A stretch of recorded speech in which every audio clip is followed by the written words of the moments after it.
Glenys Aldridge was 71 years old when she realized she had disappeared from her own house, not all at once, not with shouting or suitcases thrown into the yard.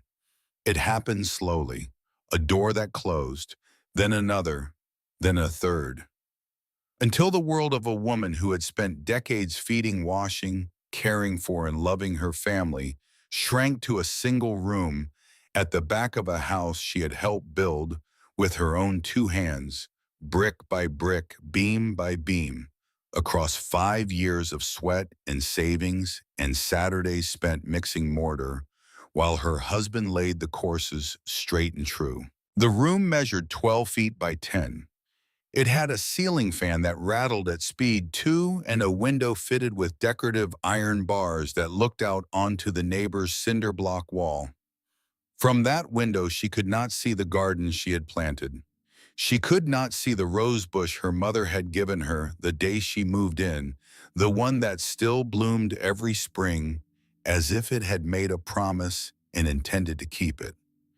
She could not see the bench in the backyard where her husband had died, sitting upright with his hands in his lap and his eyes on that same rose bush, looking like a man who had simply decided to stop. What she could hear, if the house was quiet enough, was the television in the living room. A living room she was no longer welcome to sit in after 6 in the evening, $90 a month. That was what remained of Glenys's pension after Reba took the rest to help with the household bills. $90. With that, she bought the soap Reba never put in her bathroom, the granola bars she hid in the nightstand drawer because anything left in the kitchen disappeared, and the blue notebook she wrote in at night when she couldn't sleep, but that notebook was gone now too. And the story of how it disappeared, and the story of how Glenys ended up in that room, and the story of the key that would eventually set her free, all of it begins in the same place. A small town in rural Virginia where a girl named Glenys Treadwell learned to make cornbread at 7 years old, standing on a low stool beside her mother, watching magic happen on a cast iron skillet. Harlan Springs, Virginia.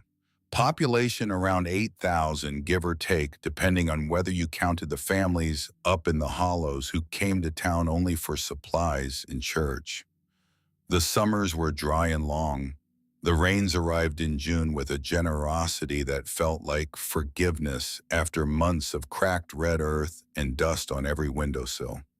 The town square had a wrought iron gazebo painted green, a red brick church with 2 bells that rang on Sundays, and a row of old oak trees whose roots had already buckled half the cobblestone.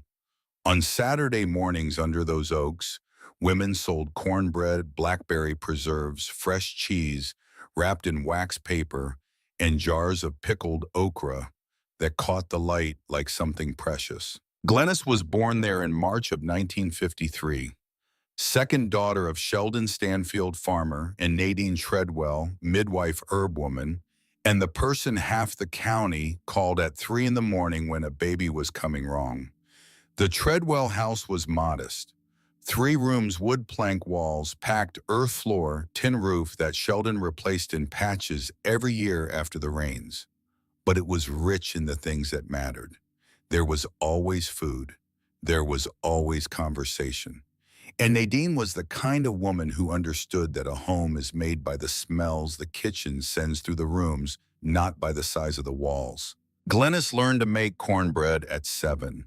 She sat on that low stool and watched her mother's hands spread the batter onto the hot skillet with a certainty that looked effortless, but was the product of 30 years of practice. Nadine said something that morning that Glenys carried with her for the rest of her life. She said, "Heat does the work. We just guide." It became a principle Glenys applied to everything: cooking, raising a child, dealing with the land. Do not force, guide. Her childhood was the childhood of many girls in rural Virginia in that generation. School in the morning, housework, in the afternoon church on Sunday, boyfriend, hidden from Sheldon until she turned 16. She was a good student. Her teacher, Ms. Odessa Copeland, a woman who would live to be 83 and still walked to the post office every morning without a cane, used to say that Glennis had the kind of head that goes far. In the context of that time and place, going far meant she could become a school teacher or a legal secretary, which were the two respectable options for a smart girl without money for the state university in Richmond. But fate moved before any plan could take shape. At 17, at the end-of-year dance in the town square, under the green gazebo strung with paper lanterns, Glennis met a young man who had arrived in Harlan Springs 3 weeks earlier from the lake country of eastern Kentucky. He had come to work on the construction crew building the new county courthouse. His name was Garland Aldridge. He was 22. He had black hair worn straight and a little too long, the hands of a working man, and a way of looking at you from a slight angle that made the girls in town whisper when he passed. Garland was the son of a fisherman. He had grown up on the shores of Lake Cumberland, where the water was so clear in the shallows you could see the pebbles on the bottom 10 feet down. He knew how to read the weather by the color of the water and calculate the current by watching what the birds did. He could gut a catfish in under a minute and build a stone wall that would still be standing when his grandchildren were old. He was, in other words, the kind of man that a place like Harlan Springs recognized immediately, even if it took a while to trust him. The band played. Garland extended his hand. Glennis said no without hesitating. When he came back the second time that same night, she said no again. The third time she laughed. It was a real laugh, the kind that starts somewhere deeper than the throat, and in that laugh everything began. They courted for 2 years, partly in secret and partly in the open, with Glennis's cousin Leola acting as go-between, smuggling letters inside schoolbooks and passing them hand to hand like contraband. Sheldon Stanfield distrusted Garland with the healthy suspicion that every rural father cultivated toward a man from elsewhere who showed up with nice eyes and no land. But Garland went to the house. He sat in the front room. He drank the bitter coffee without making a face. He listened to Sheldon's speech about responsibility and family with his head bowed and his eyes on the floor, respectful and still. When Sheldon finished, Garland stood up and said something that Sheldon would repeat to his friends at the feed store for the next 20 years. "Mr. Treadwell, I don't have land, but I have my word. And my word is that Glennis will never go without as long as I'm standing." Sheldon was quiet for a long moment. The kind of quiet where a man is measuring another man against everything he knows about the world. Then he said, "Sit down and eat." They married in the autumn of 1973 in a ceremony at the Harlan Springs Baptist Church with 40 guests, a table of barbecue pork with cornbread and coleslaw, and a 3-tier cake that Nadine made over 2 days straight, barely sleeping, icing the layers at 4 in the morning, with a focus that was indistinguishable from prayer. Glennis wore a tulle dress she had sewn over 6 weeks with hand embroidery at the neckline. And when she walked down the aisle of that red brick church, her cousin Leola was the first person to cry before the pastor had even opened his mouth. The early years of marriage were difficult in the way that refuses to admit difficulty. Garland and Glennis rented a single room in a boarding house behind the market, a small room with a window that faced an alley where the neighbor's cat yowled at night. Garland worked construction during the week. On weekends, he fished the county reservoir to supplement their income, coming home at dusk, smelling of bait in lake water, dropping a stringer of catfish on the kitchen counter with a satisfaction that needed no words. Glennis sewed blouses to order, made cornbread to sell at the front door in the mornings, and when the opportunity arose, substituted for teachers at the elementary school for a token wage that still made a difference at the end of the month. They saved every cent with a discipline that looked excessive to outsiders, but came from a silent understanding between the two of them. They did not want merely to survive. They wanted to build. In 1977, after 4 years of saving, They bought a corner lot on Acacia Lane in the Oak Ridge neighborhood 3 blocks from the town square. It was a barren lot full of dry weeds and a pile of leftover bricks from some old project, but it was theirs, paid for. Title registered at the county clerk's office. Glennis still remembered the evening Garland came home with the papers. He sat on the edge of the bed and said, without drama, the way a man states a fact that has been true for a long time and has only just been made official, "It's ours, Glennis. Now it's ours." The construction of the house took 5 years. Not because they were slow, but because each phase depended on the money they managed to gather without borrowing from anyone. Garland did what he could with his own hands on weekends. He had learned masonry on the courthouse job, and he did not cut corners on materials. "Good brick, good mortar," he would say, troweling the mix into the joints with the care of a man writing something permanent. "Never falls." When the living room walls were finished in 1979, they celebrated with chicken and mushroom stew that Glennis cooked on a wood-burning stove still temporarily set up in the yard. When the roof was completed in 1980, Garland climbed up onto it with a bottle of bourbon and sat there for a long while looking out over the town. Glennis called up from the yard. "What are you doing up there?" He called back without a trace of irony, "Looking at what's mine." They moved into the house in 1982 when their son Vernon was 6 years old. It was a house of 5 rooms, a living room, a kitchen, 2 bedrooms, and a bathroom with beige ceramic tile that Glennis had chosen personally at the hardware store, savoring that moment as the small luxury she had waited years to have. The backyard was generous, an apple tree that bore fruit every September, a century-old juniper that threw shade over the entire back wall, an herb garden where Glennis grew basil, rosemary, thyme, and mint, and in the corner by the fence, a rose bush that Nadine had given as a housewarming gift. "Plant it in good soil and it'll bloom all year," her mother had said, and the rose bush bloomed. Their son Vernon was born in November of 1976 on a night of thin rain. It was a hard birth. Glennis labored for 16 hours, and when Nadine finally placed the baby in her arm and he opened his eyes for the first time, Glennis felt something that had no name in any language she knew.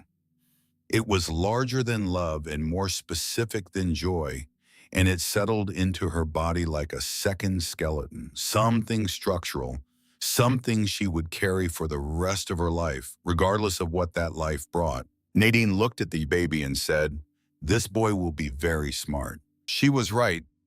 Vernon was smart. Only intelligence without character takes a person in directions that parents do not imagine when they are standing over a crib at 3 in the morning watching their child breathe. In childhood, Vernon was a son of impeccable appearance,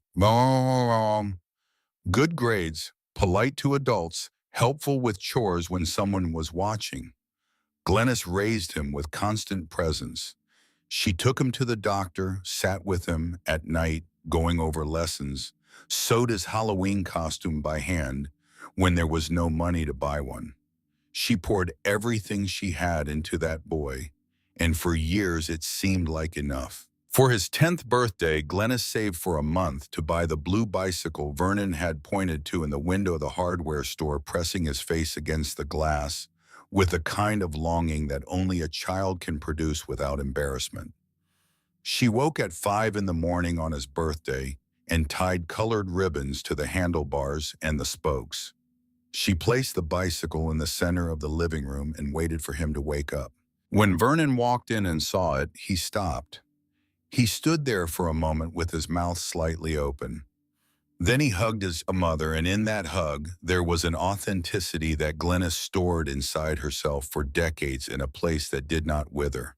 But there was another side to Vernon that Glennis only allowed herself to see when it became impossible not to. In adolescence, classmates who came to the house for group projects would frequently leave without the flashlight or pencil case they had brought with them. Vernon always had an explanation that made sense in the moment, but left an uncomfortable residue. Then one afternoon, the baker's son from down the street came to the house and told Glennis that Vernon had pocketed $10 he owed from a bet. Glennis confronted her son. Vernon looked her in the eye and said the boy was lying. And there was such conviction in his voice that Glennis, who had known her son for 16 years, chose to believe him. She paid the $10 out of her own pocket, ashamed on his behalf, and never mentioned it again. Garland was more direct. One afternoon when Vernon was 17, Garland sat down across from his son at the kitchen table and simply looked at him. He did not speak. He did not move. He just sat there, his hands flat on the wood surface, his dark eyes steady, and looked at his son the way a man looks at something he is trying to understand before it is too late to understand it. Vernon held out for maybe a minute. Then he asked what was wrong. Garland said, "Nothing's happened yet, but it will if you don't fix what needs fixing inside you." Vernon did not understand or pretended not to understand. Garland did not explain. He looked at his son for a few more seconds, then stood, walked to the backyard, sat on the bench under the juniper tree, and stayed there until dinner. He did not mention the conversation again. Glennis never forgot that scene.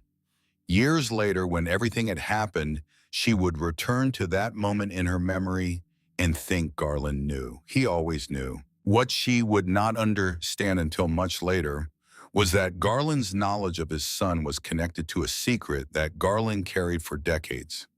A secret involving a small town on the shore of Lake Cumberland in Kentucky, a storage house built by a fisherman in 1952, and a rusted key that would eventually change everything. Garland traveled to a place called Laurel Cove, Kentucky once a month, or sometimes every 2 months, always for 2 or 3 days.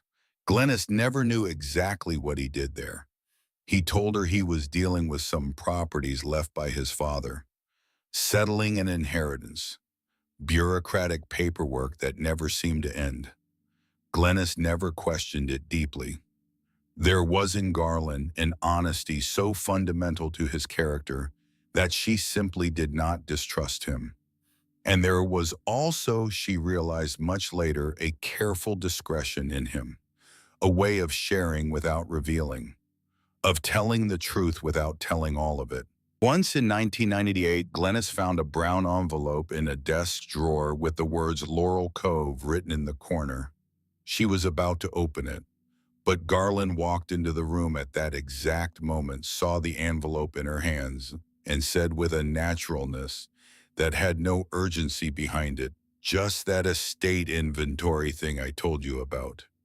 Bureaucratic stuff. Don't worry about it, Glennis." She put the envelope back, not because he asked her to, but because there was something in Garland, a care directed toward her that was more eloquent than any explanation. 17 years would pass before she understood what that envelope contained. Vernon grew up.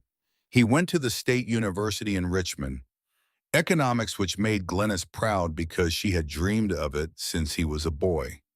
He came back with a degree, a job at a bank, and a girlfriend whose name Glennis heard for the first time over the phone. Reba Drummond, business administration degree, daughter of a family from Louisville.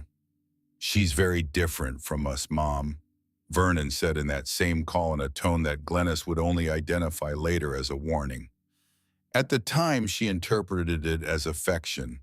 The son trying to prepare the mother so she wouldn't scare the girlfriend with her country ways. They met Reba on a Sunday in September of 2007 when Vernon brought her to Harlan Springs for the first time.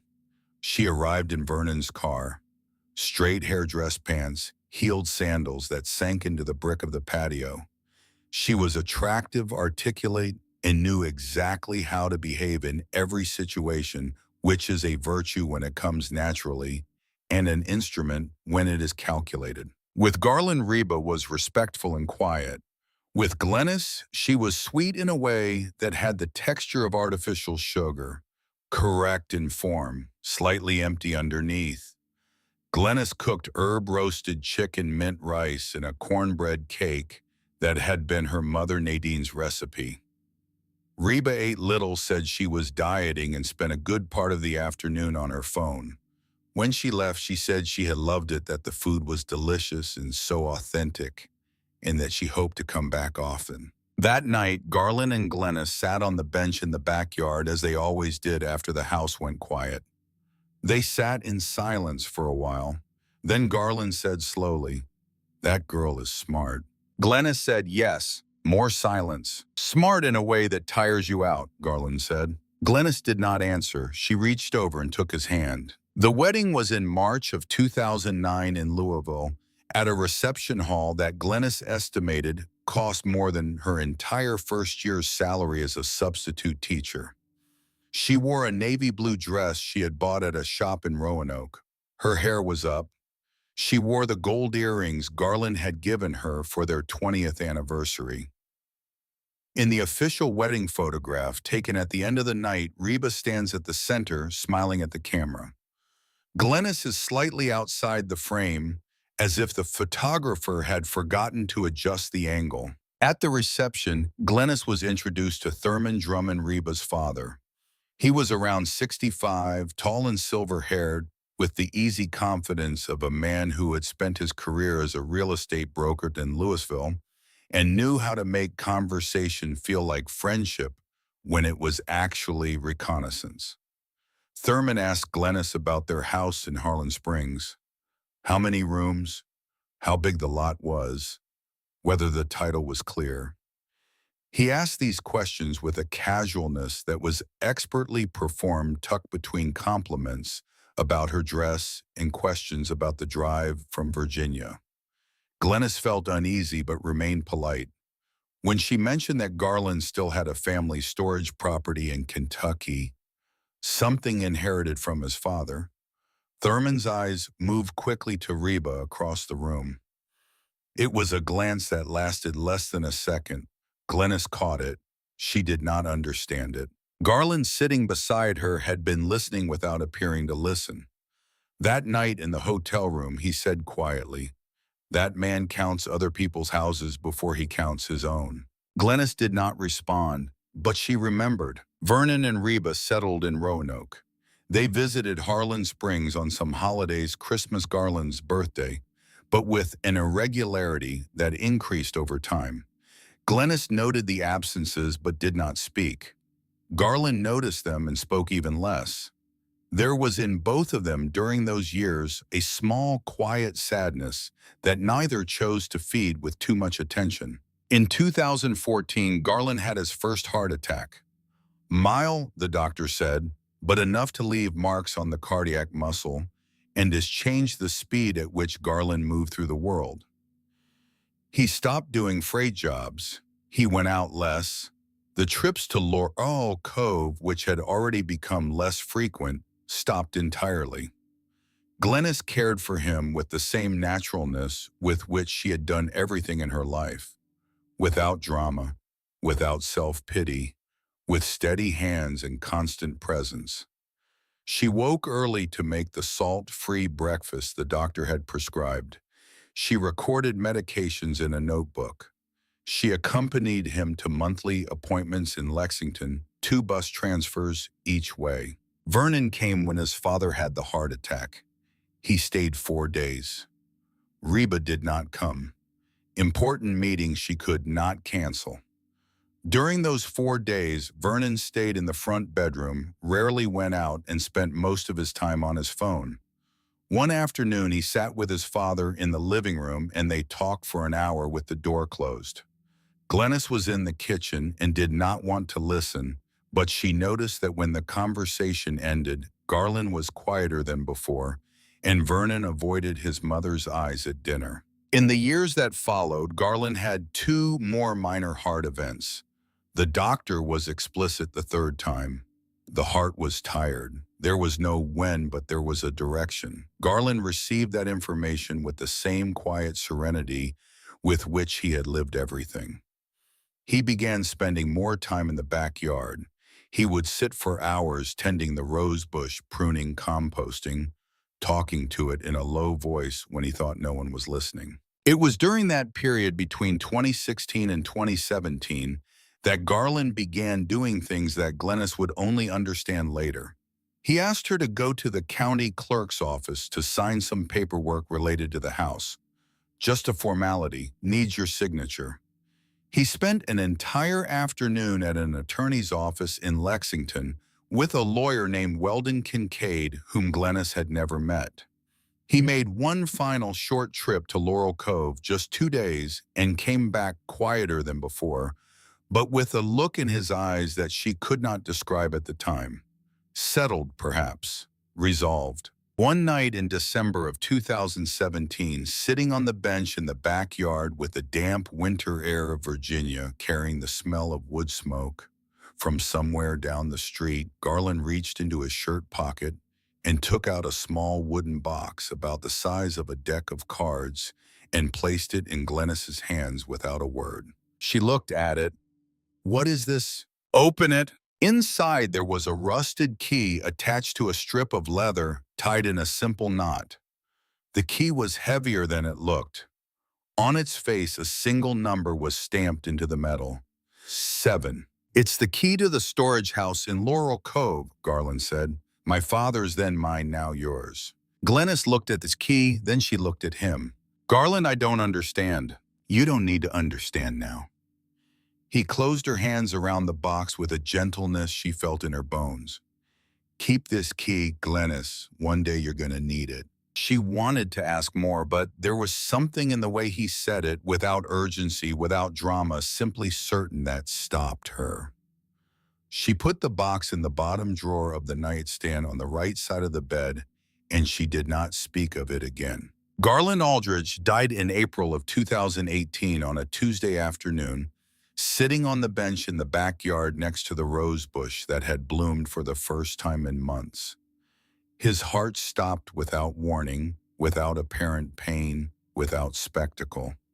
When Glennis came out of the kitchen to call him for his 4 o'clock coffee, he was sitting with his hands in his lap and his eyes on the roses, and he looked like a man who had fallen asleep in the middle of a thought he was content to leave unfinished. He was 67 years old. They had been married for 45 years. Glennis stood in the doorway of the backyard for a length of time she could not count afterward.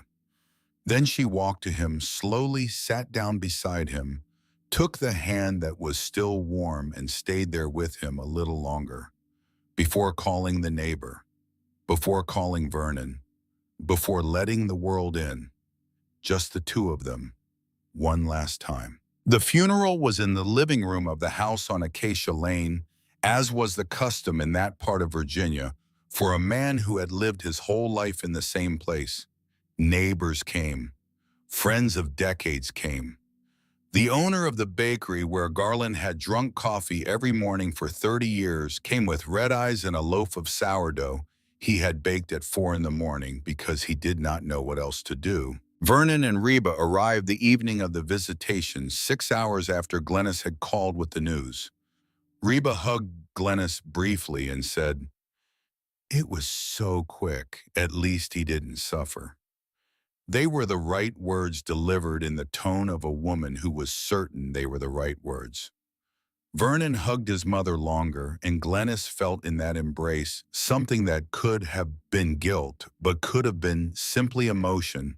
And in that moment, she gave him the benefit of every doubt, because she was burying the man she had slept beside for 45 years and had no capacity for any further analysis. In the days that followed, things began to shift.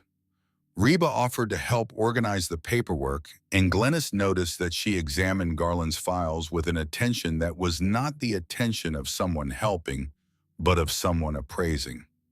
Vernon went into Garland's small office at the back of the house and stayed there for nearly 2 hours with the door ajar.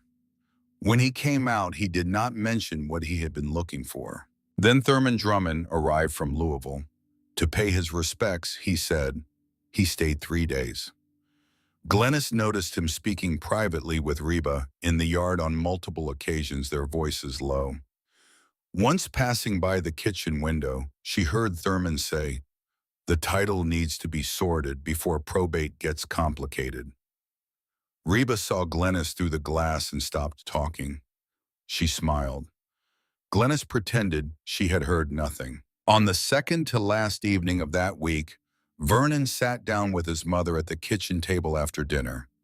Reba stood in the doorway with her arms crossed position, where she could hear everything without appearing to participate. Vernon said with the careful gentleness he had learned somewhere, "Mom, we need to talk about the house." Glennis placed her hands on the table. "What about it?" "About the future. You're living here alone now. It's a big house. We need to think." "I've been living here 40 years, Vernon. I know how to live here." "It's not about that." He took a breath.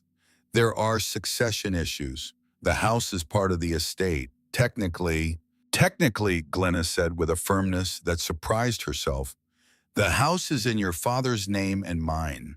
Garland explained it to me." There was a pause. In the doorway, Reba uncrossed her arms and crossed them again. "There are some things that need verifying," Vernon said. "The lawyer will look into it." "Which lawyer?" "One we hired." Glennis looked at her son. Then she looked at Reba, who held her gaze for 1 second before looking away. Glennis stood, went to the sink, washed her cup, and said without turning around, "Fine, let me know what the lawyer says." That night, for the first time since Garland died, she slept badly. In the months that followed, a man in a suit, whom Reba brought to the house, presented Glennis with a document he called a simplified succession regularization. Glennis refused to sign it. She said she wanted her own lawyer to look at it first. The man said that was not necessary. Glennis said, "If it's not necessary, then it can wait." The man and Reba exchanged a glance so quick it could have been imagined. Glennis did not imagine it. And then the doors began to close. Reba proposed moving to Harlan Springs to help Glennis through this difficult period. Glennis accepted. Within weeks, the master bedroom, the room where Glennis and Garland had slept for 4 decades, the room with the window overlooking the backyard, and the rose bush and the bench where Garland died, was designated as Vernon and Reba's room. "The back room is quieter for you," Reba said, "away from the street noise." Glennis stood in the doorway of her own bedroom for a moment. Then she said, "Fine."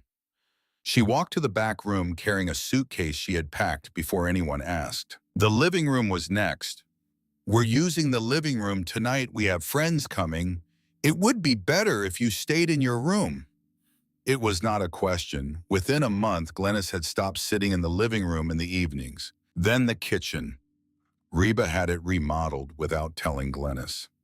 A carpenter arrived one morning and Reba called it a surprise and improvement for the house. The cabinets Glennis had chosen in 1982 were replaced. The stone sink she had scrubbed for 40 years was pulled out. The hand-painted ceramic tiles with blue flowers, a gift from Garland, on their 20th anniversary in the house, were torn from the wall and replaced with flat gray tile. Everything correct, nothing familiar. "I like the old tiles," Glennis said, looking at the gray wall. "They were so outdated. These are much easier to clean." "Who's gonna clean them?" Reba did not answer. The landline was disconnected. "We only use cell phones now." Glennis did not own a cell phone. Her friend Vera Hutchins, who used to call every Sunday morning, stopped calling because the number no longer existed. Weeks went by without Glennis speaking to any of her friends. Ms. Odessa Copeland, 83 years old and still walking without a cane, came to the front door and stood on the sidewalk for 20 minutes. Reba opened the door and said Glennis was sleeping. Glennis was in the back room awake, listening to her old teacher's voice through the walls, unable to call out because the room was too far and the voice would not carry. $90 a month, soap, toothpaste, granola bars hidden in the nightstand because anything left in the kitchen vanished. Vernon knew there is no way an intelligent man lives in the same house as his mother and does not know. There were moments when Glennis saw in her son's eyes something that was discomfort, a quick shift of his gaze when she said something that implied what was happening, a sudden attention to his phone when the conversation approached a point of friction. One afternoon, she found him alone in the kitchen and said to him directly, "Vernon, I'm your mother. Look at me." He looked. "Do you know what's happening here?" Silence. "I want you to tell me what's happening." Vernon stood up, went to the sink, turned on the faucet, and stood with the water running over his hands for several seconds. Then he turned it off, dried his hands, and said without turning around, "Mom, you're exaggerating things. Reba takes care of you. She's here." "Reba banned me from my own living room." "She didn't ban you. She asked." "She didn't ask. She decided. There's a difference." Vernon turned around. On his face was an expression Glennis had seen before when he was 17, and his father had looked at him in silence across the kitchen table. It was the expression of a man who knows exactly what he is doing wrong and has chosen to continue. "Mom, the house is big. Everyone has their space." "My space," Glennis said with a quiet that came from 40 years of practice, "is this entire house. I built this house. I paid for this house. I buried the man I slept next to for 45 years in this house." She paused. "Don't you speak softly to me." Vernon was silent. Then he said, "I know, Mom, I know." But nothing changed. That was 2019. The following year, the pandemic arrived, and the confinement already imposed on Glennis inside the back room gained a new justification. Public health. She could not receive visitors. She could not go out. She was high risk. It was during the pandemic that Glennis began writing in the notebook, a blue hardcover notebook she bought with part of the $90 from March 2020 at the pharmacy she could still reach when Vernon went to the market and she asked to come along. She wrote at night after the sounds of the house went quiet. She wrote about Garland, how his shirt smelled, the way he said good morning, the way his hands were made for tools but were gentle with flowers. She wrote about her childhood, about Nadine, about the school, about the years of building the house. The notebook was the only space that was still entirely hers. In 2021, Reba found the notebook. Glennis had hidden it under the bed in a shoebox wrapped in plastic. But Reba cleaned the back room regularly to keep the dust down for your health. And in one of those cleanings, the notebook was gone. When Glennis asked, Reba said she had not seen any notebook. "Sometimes at your age, memory..." She did not finish the sentence. She did not need to. In March of 2022, Vernon and Reba took Glennis to a neurologist in Lexington, a Dr. Rowena Endicott, whom Glennis had never seen before. The appointment lasted 45 minutes. Reba answered most of the questions about Glennis's habits and routine while Glennis sat beside her trying to speak. When they left, the doctor had issued an assessment describing early signs of cognitive decline and the need for daily supervision. Glennis had never had any such diagnosis. Her handwriting was steady, her memory was clear, her thoughts were organized with the same precision they had always had. Back at the house, Reba said sweet and smooth that the assessment was just a precaution for Glennis's own protection. Vernon sat in the car for several minutes after they arrived before coming inside. When he entered, he went straight to his room. He did not look at his mother. That night, lying in the back room in the dark, Glennis did not write. She had no notebook. She lay with her eyes open, listening to the rattle of the ceiling fan, thinking about everything and nothing. And then she remembered the box. She had not thought of it in months, perhaps longer than months. It was in the nightstand drawer, right side, where she had placed it the night Garland gave it to her 5 years ago in the backyard under the winter sky. She reached her arm out in the darkness. She opened the drawer slowly. She ran her fingers along the bottom until she felt the smooth wood of the small box. She pulled it out. She opened it. The rusted key was there, on the same leather strip, with the same simple knot. The number 7 stamped into the metal, barely visible under the rust, but still legible if you knew where to look. Glennis held the key in her right hand in the darkness for a long time, and she heard as clearly as if he were sitting on the edge of the bed the voice of Garland Aldridge. "Keep this key, Glennis. One day you're going to need it. That day had come. In the 3 days that followed, Glennis did something she had not done in years. She planned, not the way a person plans a vacation or a grocery list. She planned the way a woman plans who has spent decades managing a household on tight money, who has organized every birthday and every funeral and every tax season with a precision that nobody noticed because it was expected of her.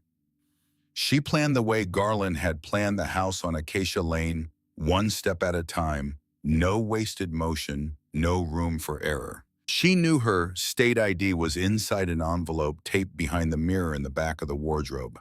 She had put it there 2 years earlier, out of an instinct she could not have explained at the time, a precaution against something she could not name, but apparently sensed coming the way animals sense weather. Reba had never found it. Reba cleaned the room regularly but had never thought to look behind the mirror, which was too heavy to move casually and too old to seem worth investigating. She knew that the following Friday, Vernon would leave early for a meeting in Lexington, and Reba would go to the hair salon at 10 in the morning. This had been their routine for months. The rhythm of the house was as legible to Glennis as a tide chart, and she had been reading it from her back room with the patience of a woman who had nothing left to do but observe. She knew that the Greyhound bus to Lexington left from the Harlan Springs station at 6:15 in the morning, and that from Lexington she could catch a connection south through Somerset and into the lake country of eastern Kentucky, arriving in Laurel Cove by early evening. She had overheard Reba booking a bus ticket for a housekeeper on the phone 3 months ago and had memorized the schedule without knowing she was memorizing it. And she knew with the quiet certainty of a woman who had received a promise from a man who never lied that the rusted key in her hand led to a place that Garland had prepared. On Thursday night, she did not sleep, not from anxiety, from calculation. At 3 in the morning in silence, she organized what she would take. The ID, the key in its wooden box. $94 she had saved over 2 months by tucking coins into a rolled sock at the bottom of the drawer. One change of clothes in a plastic bag. Her wedding ring, which she still wore. And a photograph of Garland taken on an Easter Sunday in the early 90s, standing in the backyard with the rose bush behind him, and a look on his face that was not quite a smile but was close enough. At 4:40 in the morning on a Friday in July of 2022, Glennis opened the window of the back room. She had looked at the iron bars on that window every day for 3 years, seeing them as confinement. Now she looked at them with a different eye, strategic, evaluative, the eye of a woman who was done being a prisoner and was now an engineer of her own escape. The bars were ornamental. They were bolted at the top but had no cement at the base. She gripped 2 of them with both hands and pulled with a firm, steady force. They gave with a low metallic groan that she absorbed with the weight of her own body leaning into the motion. The gap was narrow but sufficient. She went through the window, feet first, lowering herself into the backyard with a care that favored silence over speed. Her feet touched the grass. The night air of July in Virginia was warm and heavy with the smell of cut grass and distant honeysuckle. She stood for a moment, orienting herself. The backyard was dark except for the blue glow of a neighbor's porch light filtering through the fence boards. She walked past the rose bush. She stopped. 2 seconds, maybe 3. She placed her hand on the petals of a single bloom, feeling the cool softness against her palm. She did not cry. She did not say anything. She lifted her hand and walked on. The side gate opened with the key she had taken from the hook board in the kitchen 2 weeks earlier and carried since then, tucked into her bra, the metal warm against her skin, at all hours, a secret so small and so constant that it had become part of her body. The gate opened without sound. She stepped into the street. She walked at a normal pace, not hurried, not slow. A woman who runs attracts attention. A woman walking steadily at 5 in the morning as someone going to work or going to church or going nowhere important. Glennis walked steadily down the block past the sleeping houses with their porch lights on timers, past the mailboxes and parked trucks, and the silence that small towns wear in the hours before dawn. On Begonia Street, 2 blocks from the bus station, she paused at the mailbox of Coralie Langford, the only person she had said goodbye to. 3 days earlier, Glennis had slipped a folded note under Coralie's door. She had not explained where she was going because she did not yet know if she would make it. But Coralie, who was 70 and widowed and understood certain things without being told, had left an envelope in her mailbox with $40 inside and a note written in small, careful handwriting. Go, Glennis. God be with you. Don't look back. Glennis took the envelope. She did not look back. At the bus station at 5:30, she was the second person in line. The fluorescent lights buzzed overhead. A man in a feed cap sat on a bench reading a newspaper that was 2 days old. The ticket clerk was a young woman who did not look up when Glennis paid for her fare. $134 in her pocket, a rusted key, one change of clothes, a photograph of her dead husband. Glennis boarded the first bus of the morning, chose a seat 3 rows from the back on the left side where she could see the road ahead, and pressed her forehead against the cool glass of the window.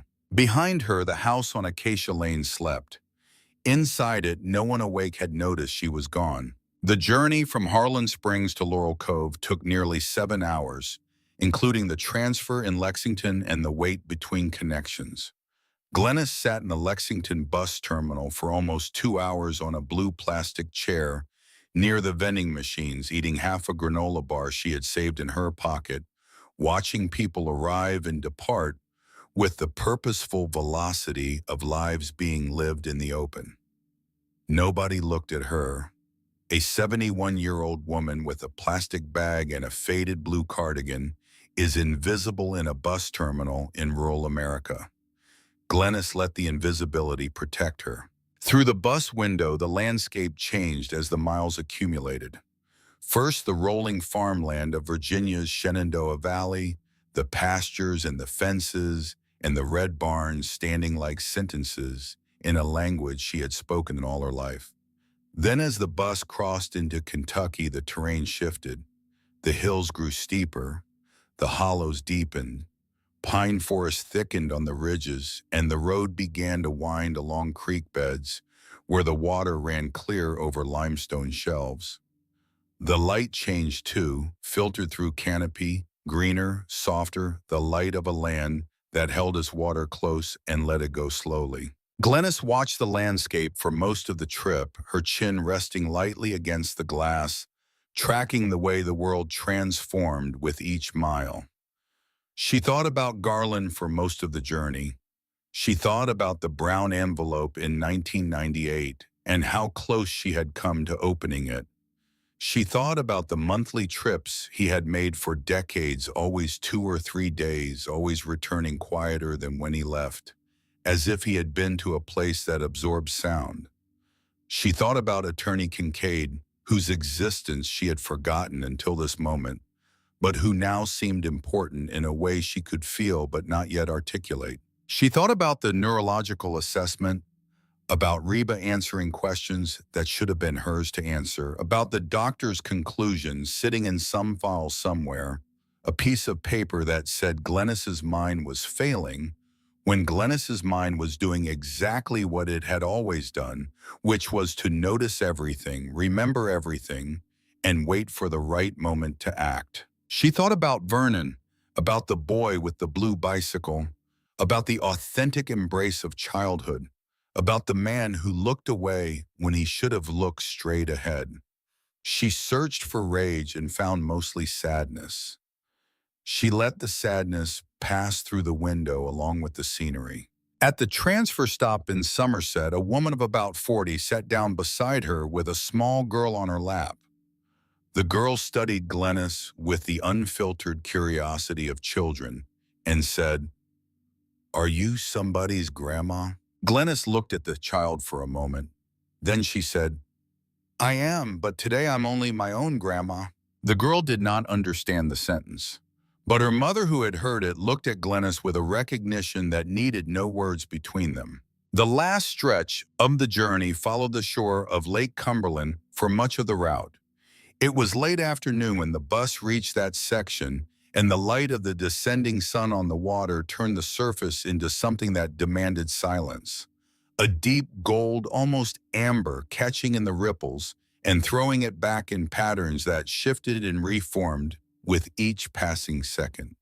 The hills on the far shore rose green and dense, folding into the sky, and between them, the water stretched wide and still in the way that large bodies of water are still not empty, but full of a patience that makes human urgency seem beside the point.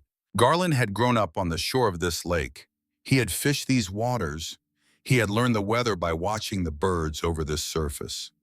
A part of who Garland was lived in this landscape, and Glennis was arriving at it for the first time at 71 years old, as if she were finally being introduced to a room in the house of the man she had loved for decades that she had never been allowed to enter. Laurel Cove smelled of fresh fish and pine resin when the bus arrived at 7:30 in the evening.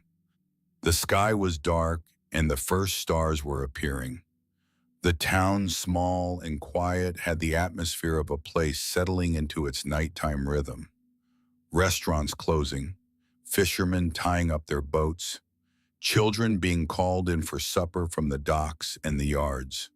The air was cooler than Virginia, carrying a smell of clean water and cedar that Glennis recognized as different from anything she had known. She stepped off the bus with her plastic bag, the key in her pocket, the wedding ring on her hand, and stood on the sidewalk of the small Laurel Cove station, looking at the street ahead of her. She had $62 left. She had no reservation. She had no concrete address beyond what the key pointed to. She had left at Mo and arrived at the edge of the unknown, and the unknown had stars overhead and smelled of cedar, and it carried the name of a place that the man she loved had visited for decades without ever explaining why. A man sweeping the sidewalk in front of the station walked over and asked if she was all right. She said yes. He asked if she was waiting for someone. She said she was looking for a storage house that had belonged to a family called Whitfield, somewhere near the lake with a padlock marked number 7. The man went still for a second. Then he said, Old Ben's storage house, the fisherman's place, down by the lake past the overlook. Glennis looked at him. Arvid was my husband's father. The man was quiet again, but with a different quality. Something shifted behind his eyes. Then he said, Then you've arrived. We didn't know when, but we knew someone would come with that key someday. His name was Lamar Falk. He was 63 years old, born in Laurel Cove, son of a fisherman who had worked the same waters as Garland's father Arvid for 30 years. His face was weathered by decades of lake sun, and his arms were long from years of rowing. He had gray hair cut close, one eyebrow slightly higher than the other, which gave his face a permanent look of gentle inquiry. When he spoke, there was a slowness to his cadence that seemed to belong to people who lived near large bodies of water, as if time on those shores moved to a different measure. He invited Glennis to his house to sleep. There was no negotiation in the invitation. It was the kind of offer that comes from people who still practice hospitality as natural grammar, not as something performed for an audience or recorded for a screen. Glennis looked at this man she had never seen in her life, who was inviting her into his home without hesitation, and she felt something that took her a while to identify. It was the sensation of being seen without suspicion. After years in a house where every glance carried an agenda, a glance without agenda felt almost physical in its difference. I accept, she said. Lamar's wife was named Bernice Satterfield. 61 years old, short and round with white hair gathered in a loose bun that always had at least 3 wisps escaping in different directions. She received Glennis at the front door of their house, a simple two-room house with a large yard about 15 minutes walk from the station, with a hug that Glennis did not expect and could not retreat from. Bernice was the kind of person who hugs like she is making a declaration. "I know who you are," Bernice said, holding Glennis by the shoulders after the embrace and studying her face. "Garland talked about you. Every time he came here, he talked about you." Glennis stood still. "Garland talked about me." "He did."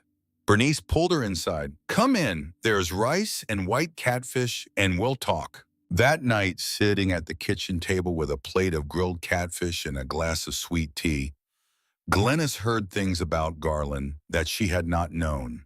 That he had first come to Laurel Cove in 1985 after Arvid died and left the storage house as his only inheritance. That he had stayed a week that first time silent, reorganizing the place as if he were making a decision that did not yet have a name. That he returned regularly after that, not just for maintenance, but to think. He said it was the only place in the world where his head went quiet, Lamar told her. That on one of his last visits while the two of them were repairing a plank on the wooden dock, Garland had said something that Lamar had carried with him ever since. "If a woman ever comes with that key, you take her in the way I'd take you in. You understand?"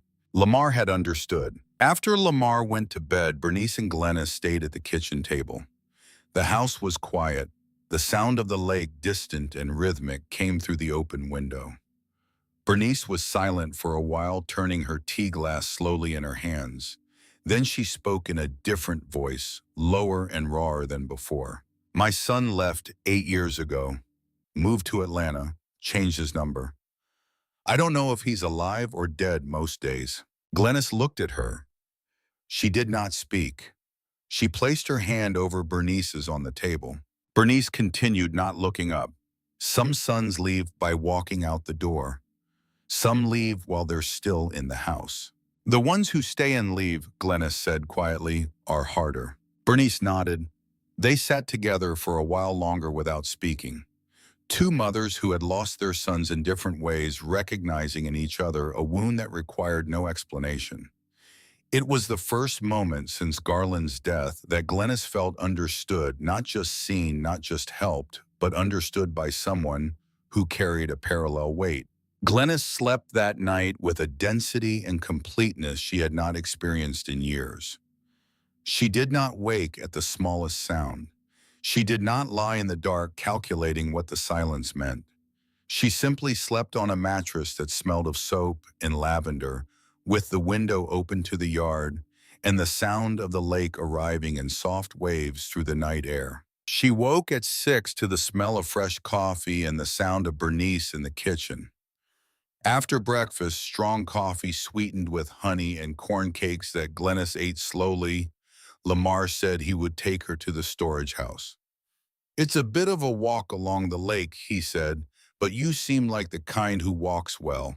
"Walking is the one thing they haven't taken from me yet," Glennis said. They left at 7:30, but they did not make it to the storage house that morning. They were coming down the porch steps when a county sheriff's cruiser pulled up to the curb in front of Lamar's house. The engine idled for a moment. Then the door opened and a man stepped out. Tall, mid-50s, salt and pepper hair, wearing the khaki uniform of the county sheriff's department with a badge that caught the morning sun. He moved with the deliberate calm of a man who had done difficult things at front doors for a long time and had learned that speed rarely helped. His name was Deputy Sheriff Virgil Lockhart. He had been in law enforcement for 22 years. He was carrying a missing person report filed by Vernon Aldridge of Harlan Springs, Virginia, and attached to that report was a copy of the neurological assessment issued by Dr. Rowena Endicott of Lexington, indicating early-stage cognitive decline and the need for daily supervision. Lamar stood on the porch with his arms at his sides. Bernice appeared in the doorway behind him. Glennis remained on the top step, her hand resting on the porch rail, looking at the deputy, The way she had looked at many difficult things in her life, without flinching, without moving. Lockhart introduced himself politely. He explained that the family had reported Glennis missing, that they were concerned for her safety, that the medical documentation suggested she might not be fully capable of independent decision-making. He said these things with the careful neutrality of a man who was doing his job, but who was also, Glennis noticed, watching her very carefully as he spoke the way a person watches when they are forming their own conclusion separate from the paperwork in their hand. Ma'am, I need to verify that you're here of your own free will and that you're in a condition to make that determination for yourself. Glennis came down the steps. She stood in front of Lockhart, 5 feet 4 inches tall, wearing a borrowed blouse and cotton pants.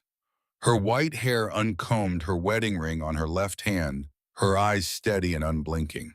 My name is Glennis Treadwell Aldridge, she said. I was born March 15th, 1953, at the Treadwell House on Route 9 outside Harlan Springs, Virginia. My mother's name was Nadine. My father was Sheldon. My first grade teacher was Ms. Odessa Copeland, who is still alive at 83 and walks to the post office every morning. The phone number of the house I lived in for 40 years was 703-5558-142, though my daughter-in-law disconnected it 2 years ago. My mother's cornbread recipe calls for 2 cups of stone ground meal, 1 egg buttermilk to consistency, a pinch of sugar, though the purists will argue with you about that, and a cast iron skillet heated in the oven at 425 before you pour the batter. She paused. Lockhart had stopped writing. I left my house voluntarily. No one forced me to leave and no one helped me leave. The neurological assessment you have in that folder was conducted during an appointment where my daughter-in-law answered the majority of the doctor's questions on my behalf while I sat beside her trying to speak. I was not evaluated. She was. The porch was quiet. A mockingbird sang from the cedar tree in Lamar's yard. Bernice had come out and was standing beside Lamar, her arms crossed, watching the deputy with the expression of a woman who had opinions she was keeping to herself for the moment. Lockhart looked at Glennis. He looked at the medical report. He looked at Glennis again. 22 years of reading people in doorways and on porches and in the back seats of cruisers at 2 in the morning. Ma'am, he said, I've been doing this job a long time. I know what cognitive decline looks like. He folded the report and put it back in the folder, and I'm not seeing it. He noted in his report that Mrs. Aldridge had been located in Laurel Cove, Kentucky, that she was safe, alert, and fully oriented, and that she had left her residence voluntarily. He added that he intended to contact Dr. Rowena regarding the circumstances of the assessment. Then he touched the brim of his hat, got back in his cruiser, and drove away. Glennis stood on the sidewalk watching the cruiser disappear around the corner. Lamar let out a breath he had apparently been holding for several minutes. Bernice uncrossed her arms. Well, Bernice said, now can we go see this storage house? The walk along the lake shore took 25 minutes. The morning sun came in at a low angle through the pines and cedars that lined the water's edge, throwing long shadows across the packed earth path. The lake was calm, its surface reflecting the green hills on the far shore with a clarity that made it difficult to tell where the water ended and the land began. White egrets stood motionless in the shallows. A boy threw stones from a wooden dock. A fishing boat crossed far out its wake, spreading in a slow V that eventually reached the shore as the faintest whisper against the mud. They passed the overlook, a high point of bare rock from which the lake curved away in both directions, the hills embracing it, the water shifting from emerald green near the shore to deep blue at the center. Glennis stopped there. She looked at the view for a long time without speaking. The scope of it, the size and the stillness, and the way the light struck the surface made everything she had been carrying feel briefly small. Not gone, but in proportion. "You've never been here," Lamar said. "Never. And what do you think?" Glennis looked at the hills, the curve of the lake, the egrets flying low over the water. "I think," she said slowly, "I understand why he came here to think." The path narrowed after the overlook, descending through a stretch shaded by willows and cedars, their leaves filtering the sun into gold bars across the ground. And it was rounding that shaded curve that Glennis saw the storage house for the first time. She stopped. It was a structure that resisted easy description because it held so many things at once: age and solidity, neglect and care. The walls were dark cedar, the kind of wood that weather turns the color of aged mahogany over decades, with deep grain and a texture that felt more like stone than wood if you touched it. The roof was hand-split cedar shake laid in thick, overlapping courses, darkened but unbroken, maintaining the characteristic steep pitch with low eaves that nearly touched the side walls. Vines grew up the left wall, not the wild growth of an abandoned place, but something partially guided, as if someone had periodically directed the tendrils, without cutting them, allowing them to cover the wall in a pattern that was both natural and intentional. The front door was heavy planks of irregular width, set vertically, creating an asymmetric pattern that needed careful looking to appreciate. And on the iron hasp hanging from a ring was the padlock. Number 7, rusted like the key that matched it, heavy and solid, chosen by someone who intended it to last. The land around the storage house extended in every direction, further than Glennis could calculate. There were trees she partially recognized: oak, juniper, persimmon, sycamore. They formed a canopy that followed the lakeshore and climbed the hillside beyond for a distance she could not see the end of. In the other direction, toward the interior, a more open field rose gently where the red clay soil of the region began to show through the grass. Glennis stood looking at the storage house for a long moment.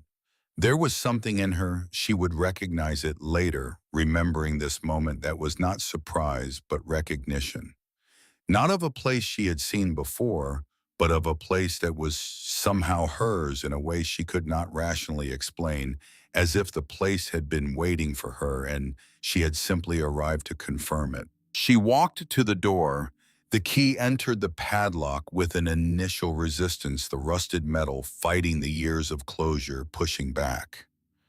And then it gave with a click that was the most satisfying sound Glennis had heard in a very long time. The padlock opened, the door swung inward, she stepped inside. The first thing she registered was the smell, complex, layered, requiring a moment to separate. Old wood heated by the sun, damp earth from the lake shore, cedar resin, and a faint floral note she did not immediately identify, but would later discover was ripe persimmon from the tree leaning against the exterior left wall. It was a smell that existed with presence and history. The interior was larger than the exterior suggested. Light entered through two slatted windows on the side walls, and the air moved freely through the space, carrying the smell of the lake. The floor was wide cedar planks marked by use and time, but sound, chosen by someone who understood construction. On the left, a kitchen area, a brick hearth still intact, a wide wooden wash basin, shelves holding a few utensils, a black clay pot, two white enamel plates with blue rims, a thick glass tumbler, a sealed tin of coffee. Everything had a thin layer of dust, but was not deteriorated, preserved with the specific care of someone who knew that a person would come to use them someday. On the right, a sleeping area, a wooden bed frame with slat supports, no mattress, but a rolled straw mat set to one side, a faded blue hammock coiled in a corner. On a low shelf beside the bed, a set of objects that Glennis identified as personal before she could identify whose: a dark wood rosary, a bone-handled folding knife in a leather sheath, an almanac from the year 2017 open to a week in October. October 2017. 2 months before Garland had given her the key in the backyard. Glennis stood looking at the open almanac for a long time. In the center of the storage house, separating the kitchen from the sleeping area, was a solid wood table with 4 places. The kind of table that survives decades because it was made to survive, with thick legs and a top joined without nails, dry-fitted by someone who knew wood. On the table sat a lidded clay jar, and beneath the table, wedged between two of the legs in a way that was invisible from a standing position, only visible if you crouched down and looked, was a dark wooden chest with a leather handle. Glennis looked at the chest for a long time without touching it. Lamar, who had entered behind her and had remained near the door in silence since the beginning, said, "Do you want me to wait outside?" "No," Glennis said. "Stay." She pulled a chair to the table, sat down, then leaned over and pulled the chest out by the leather strap. It was heavy, heavier than its size suggested, with the specific dense weight of accumulated paper. She placed it on the table. There was no padlock, just a wooden slide latch that opened with a soft push. Inside, the contents were organized with the discipline she had learned to recognize as Garland's discipline. Everything in its place. 3 clear plastic folders held shut with rubber bands, each labeled in handwriting she knew as well as her own heartbeat. And resting on top of everything, a plain white envelope with a single word written on the front in blue ink in the large, slightly slanting script that she knew better than any other handwriting in the world. Glennis. She looked at her own name for a moment that seemed to stretch.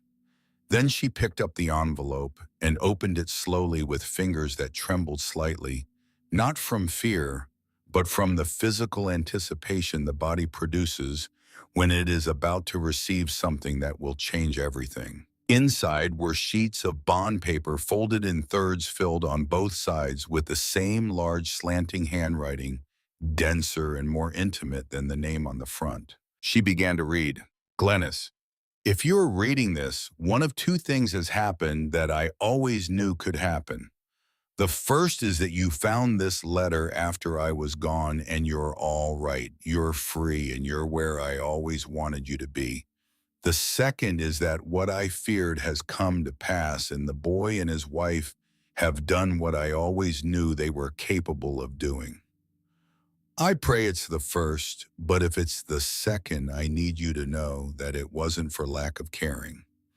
It was for lack of courage, and I'm going to ask your forgiveness for that lack of courage until the last word of this letter." Garland's letter explained things that Glennis had wondered about for decades, and things she had never thought to wonder about at all. The storage house had been built in 1952 by his father Arvid. The land surrounding it amounted to 38 acres.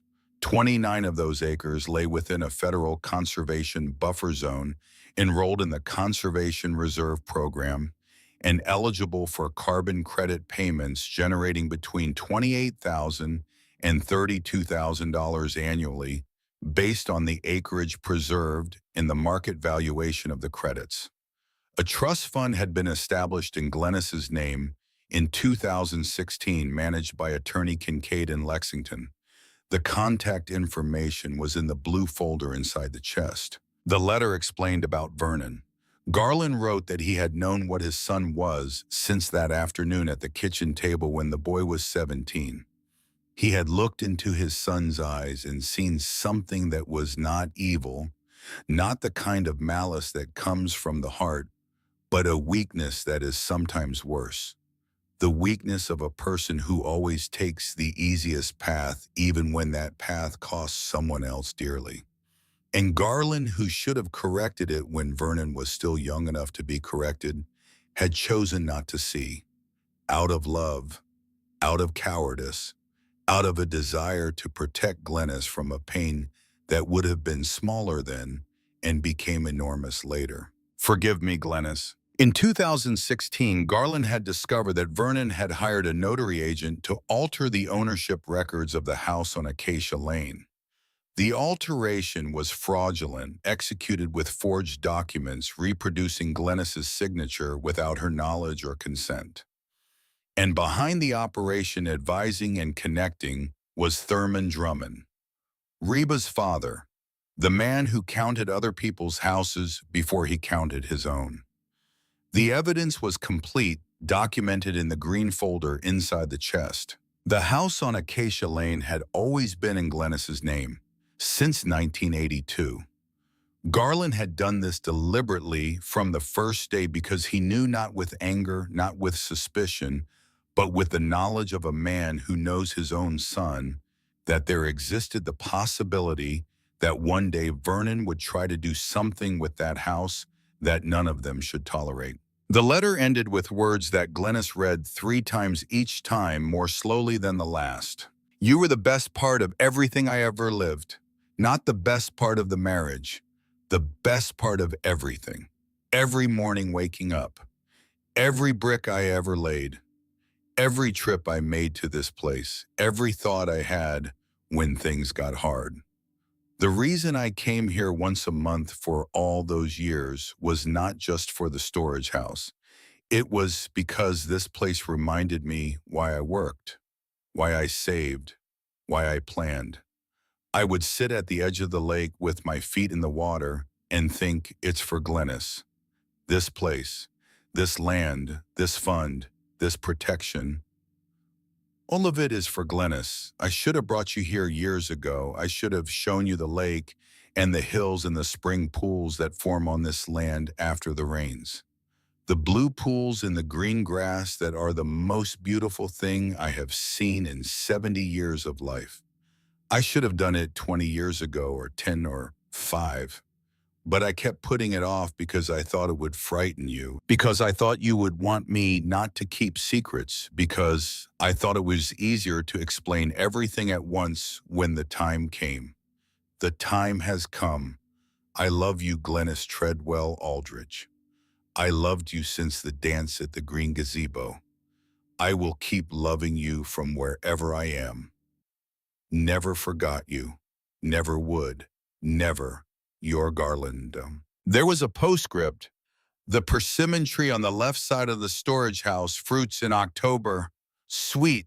I always ate them standing up right under the tree. You'll like them." Glennis read the letter from beginning to end without stopping. Then she folded it in her lap, crossed her hands over it, and sat in silence. But before the tears came, something else came first. Something she did not expect. Anger at Garland. For the first time in her life. He had known. He had known since Vernon was 17. He had known since 2016 when he discovered the forged documents. And he had chosen to keep silent, chosen to protect her by not telling her. Left her to endure 3 years in that back room without knowing she had a weapon in her hands the entire time. She gripped the letter, her knuckles whitening.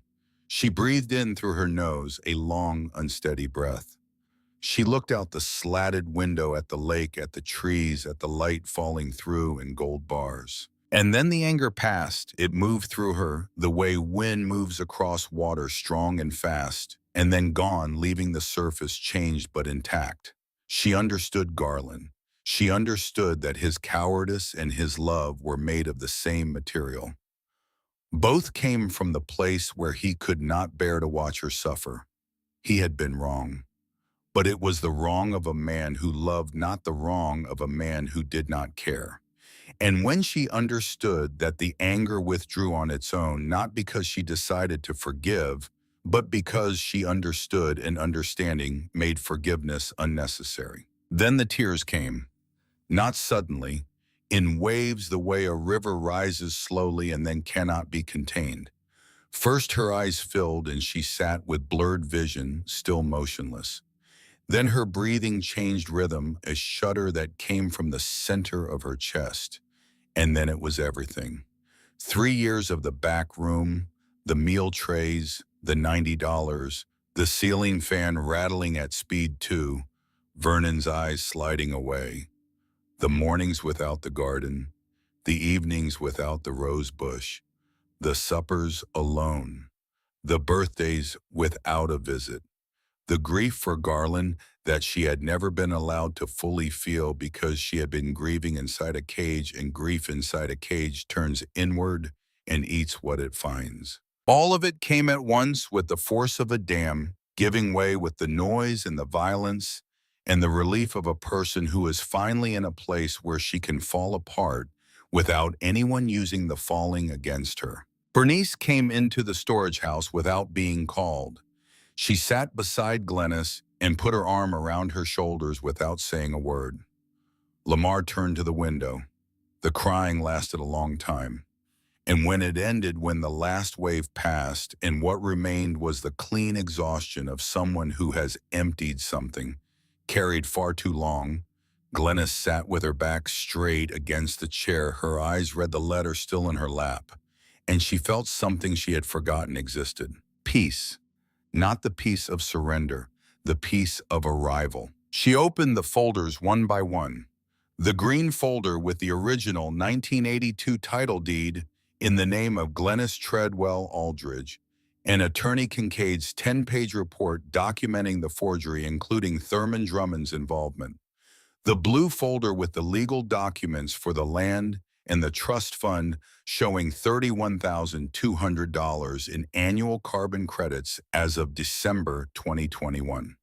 The yellow folder with the deed to the storage house and the land transferred to Glennis's name in 2017 by Garland's sworn declaration. She put on the gold chain with the anchor pendant, the one that Garland's mother had given Garland's father on their wedding day, the one Garland had left for her, wrapped in cloth at the bottom of the chest. She fastened it around her neck over her blouse above the wedding ring on her hand. Then she walked outside and sat on the bench in front of the storage house. Bernice had made coffee on the hearth inside. The morning light fell over the land that stretched out before Glennis in every direction.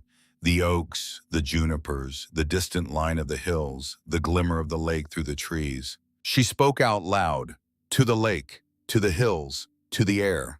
"Garland, you did good work." The lake murmured. An egret lifted from the shallows, white wings spread wide over the blue water, rising until it was just a point of brightness against the green hills. That evening, from Bernice's kitchen phone, Glennis called attorney Weldon Kincaid in Lexington. The secretary answered on the first ring, and when Glennis said her name, there was a pause of 1 second on the other end, followed by a voice that changed completely in quality. No longer clerical. Present. "Mrs. Aldridge, Attorney Kincaid has been waiting for your call for 2 years. One moment." Attorney Weldon Kincaid had a voice that sounded like gravel laid over bedrock. Deep, worn at the edges, precise without being cold. He spoke to Glennis for 40 minutes that first call, and in those 40 minutes, he laid out the legal architecture of everything Garland had constructed in silence over decades. 2 fronts. The first was a petition to nullify the fraudulent transfer of the Acacia Lane house title. The original 1982 deed bearing Glennis's name, combined with the forensic report documenting the forgery, the name of the notary agent, the replicated signature, and the involvement of Thurman Drummond as the facilitating party, formed a case that Kincaid described as unusually strong. The second front was a criminal complaint for forgery of a public document already drafted, requiring only Glennis's authorization to file. There was also a protective order. Garland had instructed Kincaid to prepare it years ago, ready for the moment Glennis made contact. A judge in Lexington could issue it within 48 hours, freezing the Acacia Lane property entirely. No sale, no transfer, no modification, no refinancing. The house would sit exactly as it was until the court reached a final ruling. "How long does the full process take?" Glennis asked. 6 to 18 months, depending on the judge, but the protective order is immediate. Glennis was quiet for a moment. Through Bernice's kitchen window, she could see the yard, the cedar tree, the morning light on the fence posts. She heard a cardinal from somewhere in the branches calling with the insistence of a creature that has one song and sings it completely. What I care about, she said, is that they cannot sell it and that the process creates a record of what happened. The rest time will sort out. Then that is exactly what we will do, Kincaid said. He told her one more thing before they hung up. Thurman Drummond would be named as a co-defendant. The evidence, a chain of communications between Thurman and the notary agent recovered by a private investigator Garland had retained in 2016, was sufficient to establish his role. Glennis listened without visible reaction. She thanked Kincaid with the composure of a woman receiving confirmation of something she had already known in her bones and ended the call. In the days that followed, Glennis began organizing her life in Laurel Cove with the same method she had used to organize the chest.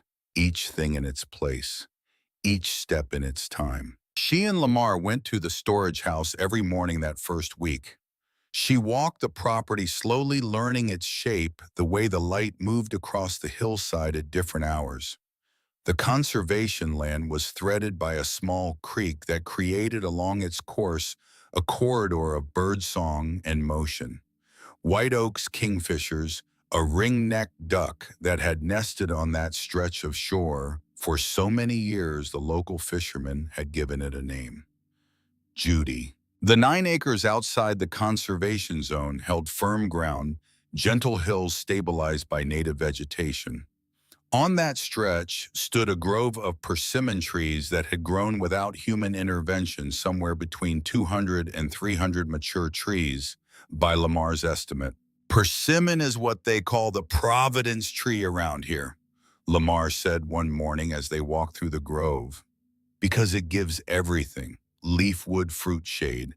People in these parts have lived whole lives off a single persimmon tree.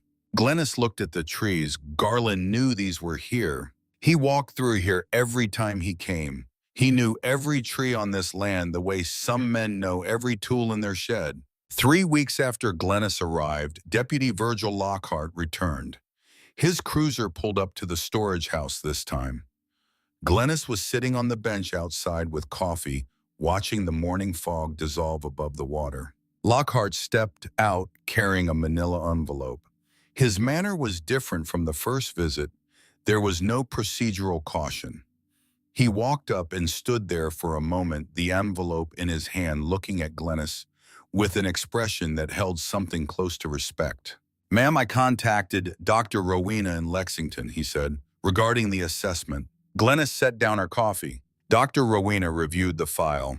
She found a procedural violation. Your daughter-in-law provided the majority of the responses during the cognitive evaluation. That is not permitted under standard assessment protocol.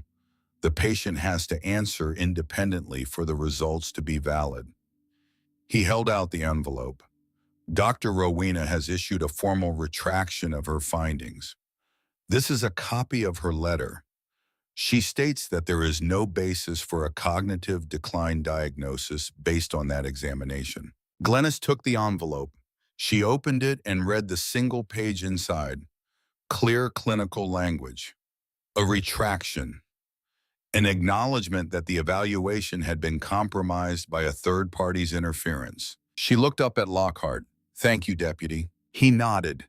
He glanced around at the storage house, the bench, the coffee cup, the herb garden Glennis had already started planting beside the entrance. "Looks like you're doing just fine out here. Better than I was." Lockhart touched the brim of his hat and left. Glennis folded the letter carefully and placed it inside the blue folder in the chest. The fog had lifted completely now. The lake was bright and still, and Glennis sat with her coffee feeling something that was neither triumph nor relief, but something quieter. The feeling of a false accusation being formally withdrawn from the record. It was Ardith Blanchard who introduced Glennis to Estelle Pemberton.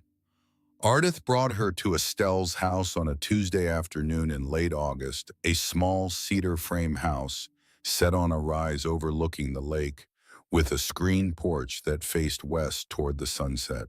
Estelle was 74 years old. She had been widowed for 10 years.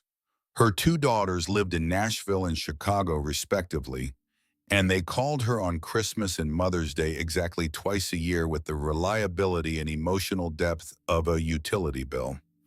Estelle's husband had left her the house paid off and a small pension. After he died, her younger daughter had spent 2 years pressuring Estelle to sell the house and move into an assisted living facility in Nashville, saying she was unsafe living alone. Estelle refused. The daughter stopped calling for almost 2 years as punishment. When she resumed, neither of them mentioned the gap. Estelle did not tell Glennis all of this at once. It came out over many afternoons sitting together on that screened porch with glasses of sweet tea, watching the light change on the water. Estelle was not a woman who rushed her stories. She told them the way the lake moved in long rhythms that arrived without hurry. "You had a garland," Estelle said one afternoon, after Glennis had told her about the letter and the chest and the key. "Most women don't. Most of us fight alone and nobody writes anything down for us. Nobody hires a lawyer or hides gold coins under the floorboards." She took a sip of her tea. "You were loved in a way that has a very long reach, Glennis. Don't you ever take that for granted." "I don't," Glennis said. They sat in silence for a while, watching an osprey circle over the lake patient and focused, riding the thermal currents. "What are you going to do with that property?" Estelle asked. Glennis had been thinking about this for weeks. The idea had first taken shape the day she stood for 20 minutes on the leveled clearing beside the creek, the space that had been Arvid's fish drying area decades ago, but whose position shaded by oaks overlooking the water with the sound of running current was so welcoming it seemed to be waiting for a purpose that had not yet arrived. "A lodge," Glennis said.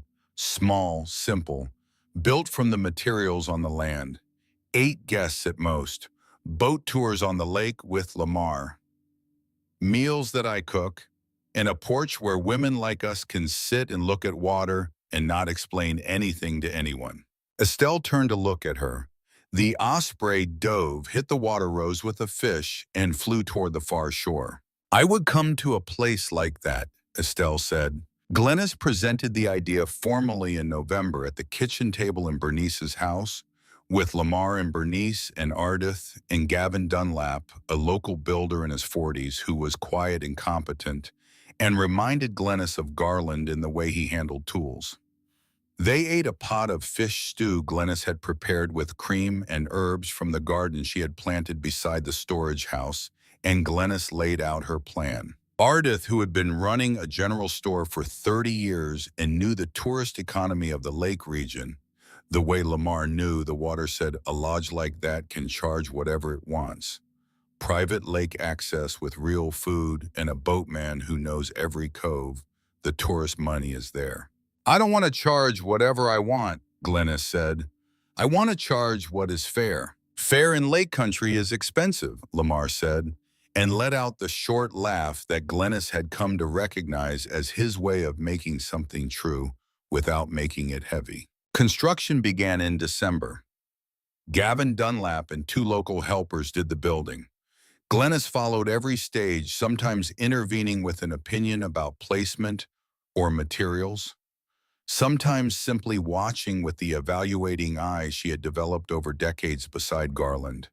The eye that notices quality, that recognizes when something has been done with care and when it has been done just to be finished. 3 cabins went up cedar frame with shake roofs in the style of the original storage house, each with a bathroom, a bed, and a window oriented toward the creek.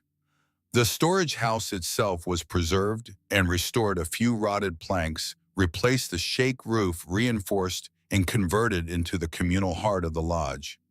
Kitchen dining area gathering space. The old table where Glennis had read Garland's letter remained in the center, covered now with a cloth runner that Bernice had woven on a loom she kept in her back room. The clearing beside the creek became the outdoor dining area. A long plank table with benches on both sides, a shake roof held up by oak trunk columns, leather lanterns along the perimeter that glowed low and warm at night, native plants bordering the space in the creek 3 meters away. At night, with the lanterns lit and the food on the table and the stars of rural Kentucky overhead in their full unobstructed density, the space had a quality that every guest who sat there would later struggle to describe. It was the feeling of being in a place that was exactly what it was, without pretense, without performance, without anything standing between you and the world. Glennis named the lodge on a January evening, sitting at the long table after the first meal served in the new space. Lamar and Bernice and Ardith and Gavin and his two helpers and Ms. Luella Thornberry from the local school were all there. Lakeside Lodge, Glennis said, because that is what it is, the edge of the water, where you stop, where you stay. The lodge opened for guests in March of 2023. The first guests were a couple from Washington, D.C., who had found the listing on an alternative travel forum. Ms. Luella Thornberry had helped Glennis create a simple page on a tourism platform with photographs that Lamar had taken on his phone. The couple stayed 4 days. On the last evening, the woman, a physician in her 50s with short hair and the careful eyes of someone carrying difficult things, sat with Glennis at the long table after dinner. 2 glasses of persimmon wine. The lanterns were low. The creek was the only sound. "How did you end up here?" the woman asked. Glennis thought about it for a moment. "Through a key my husband kept for me." "And what was he like?" "He was the kind who does a lot and says little, the kind who plants and waits. And when you harvest, you understand everything he always meant to say." The woman was quiet. "Do you know that what you just told me is one of the most beautiful things I have ever heard?" Glennis looked up at the stars over the long table. "That is what life does when you give it time." In the months that followed, the Lakeside Lodge grew by word of mouth. The physician from Washington told her sister told a colleague. A travel journalist from a magazine in Louisville showed up in May without warning, stayed 3 days, and published a feature that was shared online by thousands of people who had never heard of Laurel Cove. In May of 2023, the case in Lexington received its first ruling. The judge recognized the prima facie evidence of documentary fraud and ordered a judicial freeze on the Acacia Lane property. The criminal case for forgery was proceeding through the district attorney's office. Thurman Drummond had been formally named as a co-defendant. Dr. Endicott's retraction letter had been entered into evidence. Kincaid called Glennis personally to deliver the news. She listened, sitting on the bench outside the storage house, the anchor pendant on her chest, her feet bare on the warm earth. She thanked him with the steadiness of a woman who had expected this, but was grateful nonetheless. When she hung up, she called to Bernice, who was picking persimmons from the tree in the yard. The case moved forward. Bernice set down the persimmons and came over and hugged Glennis without a word. They stood like that in the afternoon light, the lake visible through the trees, the air carrying the scent of warm cedar and ripe fruit. In August, Kincaid sent the updated annual valuation. The amount had increased to $33,400 for the current year. Glennis opened the envelope at the table inside the storage house with Lamar sitting across from her. She read the number out loud. Lamar whistled softly through his teeth. "I need to ask you something," Glennis said. "Ask." "You were going to retire from guiding boats on the lake." "Technically, I have been retired because I would need a permanent boatman for the lodge. Fixed salary, year-round." Lamar looked at his coffee. Then he said, "Bernice is going to be on me to accept, you know that. That is why I did not ask her first." Lamar gave the short laugh. "I accept." It was on a Friday in September that Vernon and Reba came to Laurel Cove. 6 weeks after Glennis had arrived. They drove from Harlan Springs, nearly 7 hours on the road, and asked for directions at Ardith Blanchard's store. Ardith looked at them for a long second. She knew who they were. Everyone in Laurel Cove knew who they were by then. "Down by the lake past the overlook," Ardith said. "But Mrs. Aldridge will know you are coming." Reba said, "She is my mother-in-law." Ardith held her gaze. I know who she is, and I know who you are. Glennis was standing in front of the storage house when their car came down the dirt road through the oaks. She was not waiting for them. She was not anxious. She was simply there the way a person stands in a place that belongs to them. Her hair was cut short, practical. The gold anchor pendant hung at her collar. She wore blue cotton pants Bernice had given her and a white cotton blouse she had bought the week before when Ardith opened a personal credit line for her at the store. Her hands were together in front of her. Her eyes were direct. Lamar was inside the storage house, out of sight by choice. Bernice was on the bench outside, knitting with a concentration that was entirely decorative and a determination to remain exactly where she was. Vernon got out of the car first. He was thinner than Glennis remembered. His face carried an expression that mixed calculation with something that might have been shame. Reba got out after him. Dark sunglasses, straight hair, heeled sandals that pressed into the earth. Mom, Vernon said. Vernon, Glennis said. Reba removed her sunglasses and looked at the storage house, the land, the oak canopy, Bernice on the bench. Her expression for a brief, unguarded moment was something close to disbelief. They went inside. Glennis poured coffee into the white enamel cups with blue rims. She set them on the table. She sat. She crossed her hands. Vernon and Reba did not sit immediately. Reba stood near the door surveying the space. Vernon stood looking at the framed photograph of his father on the shelf beside the rosary. Sit down, Glennis said. They sat. Are you all right? Reba asked in that tone of hers, sweet, smooth, correct, empty. Better than I was, Glennis said. And this place, Reba said, looking around. You are going to stay here. Yes. It is very rustic. At your age, you need... Reba. Glennis's voice was not loud. It was simply exact. Every word arriving precisely where it needed to arrive. I lived for 3 years in a 12 by 10 room with a window facing a wall.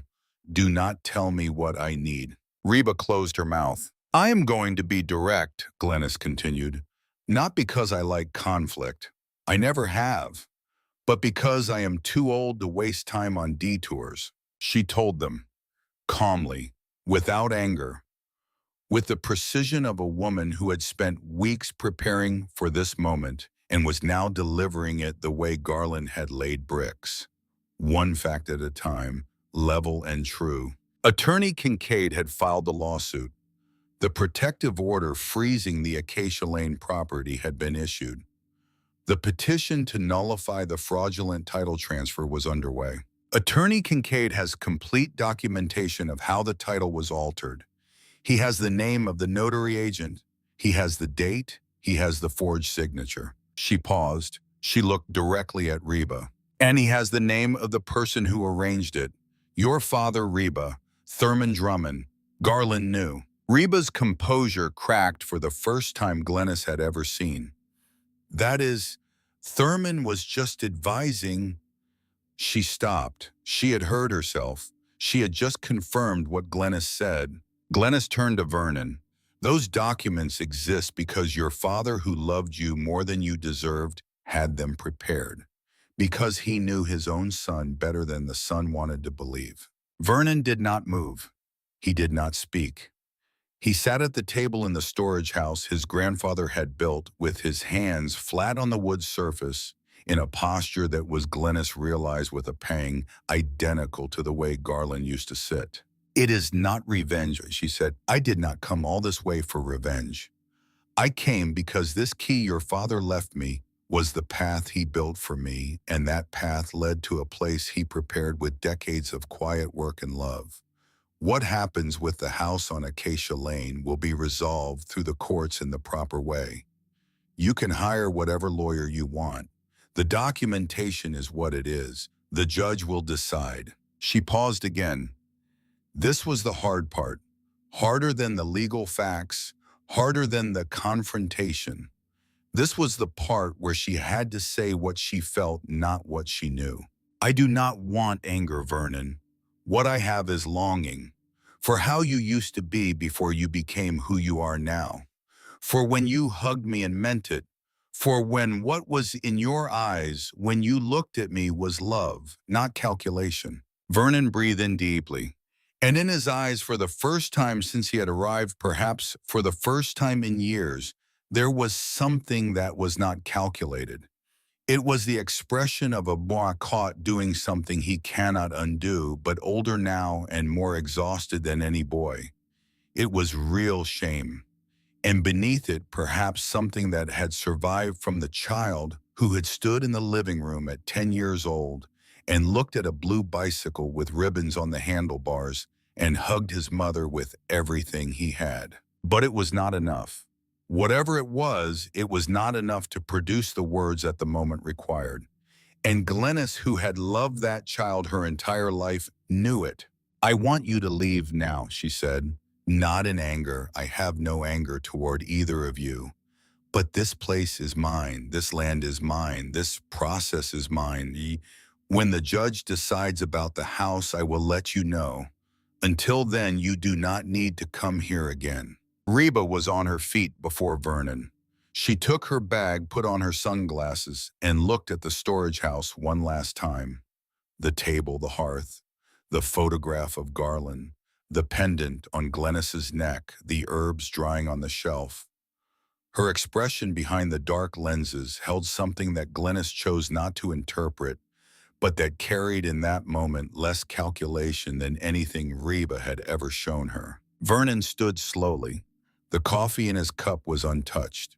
He looked at his mother. There was something in that look that wanted to become words and could not find them. Glennis recognized the moment, the space where a single right word would have changed something, and she watched her son fail to find it as he had always failed to find it, as he would probably fail again. Mom, he said, nothing more. Go, Vernon, Glennis said, with a gentleness that came from 45 years of loving a man who had never failed her, transferred that afternoon to the son who had chosen a different direction. Go. They left. The car went back up the dirt road and disappeared among the oaks. Glennis stood at the entrance of the storage house, listening to the sound of the engine fading until it became silence. Then the lake took over again. Bernice appeared beside her, the knitting folded under her arm. How are you? Fine, Glennis said. I am fine. And it was the truth. Not exuberant joy. Something quieter and more structural. The steadiness of a woman who has said what needed saying, done what needed doing, and now intends to live. The months passed. September became October. The rains came to the hills around Lake Cumberland. The persimmon tree beside the storage house bore fruit. The small orange gold fruits clustered on the branches, ripening in the cool October air, filling the yard with a sweet, musky fragrance that had become for Glennis the smell of home. There was one more envelope. It had arrived in late July from Kincaid's office. Heavy craft paper sealed with 2 parallel strips of tape Garland always used his large slanting handwriting on the front for Glennis after everything is settled. Glennis had kept the envelope at the bottom of the chest beneath the yellow folder for 3 weeks. She had thought about what settled meant. When the court ruling came in May, things had felt partially settled. When Lamar accepted the permanent position, things felt settled in a different way. Not legally, structurally. The structure was standing. The life was standing. The lodge was receiving guests. Estelle Pemberton came by every Thursday afternoon to sit on the porch and drink tea and watch the water, and sometimes they talked and sometimes they did not, and both were equally good. She opened the envelope on an August morning alone before coffee. She sat at the table in the storage house with the early light coming through the slatted windows and the smell of cedar and lake water in the air. One sheet of paper, large handwriting, lines spaced wide as if Garland had wanted every word to be read slowly. Glennis, if you are reading this, you built again. You always knew how to build. I just needed to leave you the land. The letter told her to go to the right corner of the storage house. There was a floorboard that was loose, It would give if she pressed on it with her fingers. Beneath it was a cookie tin with a screw-on lid. Inside the tin were 6 gold coins that Arvid had brought back from a construction job in the north in 1958 and had never spent. He always said they were for a very great need. I believe the need he imagined was you. And there was one more thing. The persimmon tree fruits in October, she already knew that. Every year in spirit, but together. You eat one for you and one for me. And while you chew that second one, think Garland is here.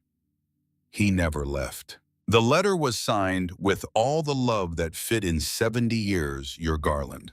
Glennis folded the letter. She sat in silence for a moment. Then she went to the right corner of the storage house. She crouched down. She pressed the floorboard with her fingers. It gave. She lifted it. The tin was there. A faded blue cookie tin with a screw-on lid that resisted for a moment before turning. Inside, wrapped in a worn green velvet cloth, 6 gold coins. They had the weight and the soft yellow color of things that were made to endure beyond the lifetime of the person who earned them. She held them in the palm of her hand, feeling their weight settle against her skin. Then she closed her hand around them and stood up. She walked outside to the persimmon tree. October, the fruit was ripe. She reached up and picked 2. She ate the first one slowly, the sweet, dense flesh dissolving on her tongue, the taste of a place she had come to love in the span of a single season. She held the second between her fingers.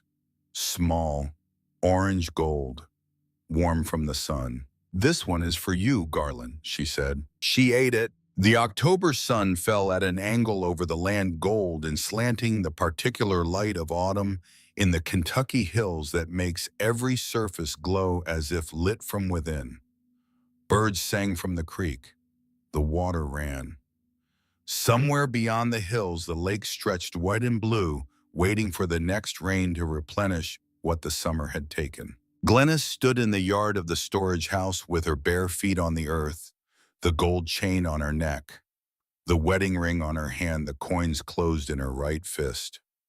71 years old, a rusted key, $94 in a plastic bag, and the love of a man who had started leaving messages for her decades before she needed to receive them. It was a lot. It was right.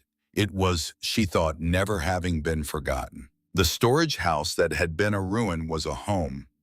The woman who had been made into a burden was the owner of her life, her land, her lake, her mornings, her October fruit. She was the owner of her own story. And that story had not ended. It was in that moment just beginning. On the porch of the lodge that evening, with the lanterns lit and the long table set for 4 guests arriving the next morning, and the smell of cedar smoke drifting from the chimney, Glennis sat in the chair she had placed at the end of the porch that faced west toward the sunset over the lake. Bernice was inside, arranging wildflowers in the enamel cups that served as vases. Lamar was down at the dock, checking the boat. Estelle Pemberton was walking up the path from her house carrying a jar of persimmon preserve she had made that afternoon, her white hair catching the last of the light. The sun touched the far ridge of hills and began its descent. The lake turned from blue to gold to copper. The oaks along the shore stood dark against the brightness, their branches motionless in the still evening air. An egret crossed the water in a long, unhurried glide, its white body brilliant against the darkening sky. Glennis watched it all with her hands resting on the arms of her chair. She was not waiting for anything. She was not planning anything. She was not remembering. She was simply there in a place that was hers at an hour that was hers, breathing air that smelled of water and wood, and the fruit of a tree her husband's father had planted 70 years ago for a need he could not have named but somehow knew was coming. Estelle reached the porch and sat down beside her without speaking. She set the jar of preserves on the railing. They watched the sunset together.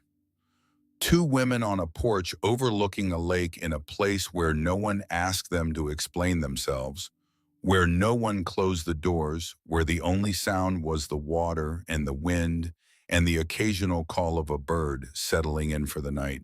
Good evening, Estelle said after a while.